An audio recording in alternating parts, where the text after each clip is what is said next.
Hey, welcome back to another video of Crypto Basics. In this video, we are going to learn how to download Binance application on a PC. First of all, open up your preferred web browser. Now, at the address bar, type in binance.com and click on enter. Make sure that you are logged into your account. Now, at the top navigation bar, you can see this icon. Hover your mouse to it and click on More Download Options button. Now you'll be directed to another page. After that, select the tab to Desktop. Here you can see Download for Windows button. Click on it. Your download will be started. It may take some time depending on your internet speed. Here you can see Binance Setup Execute file. Click on it.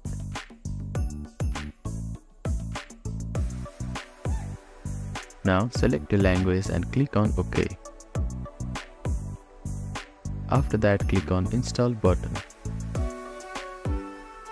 Now click on Finish button. So that is how you can download Binance application on a PC.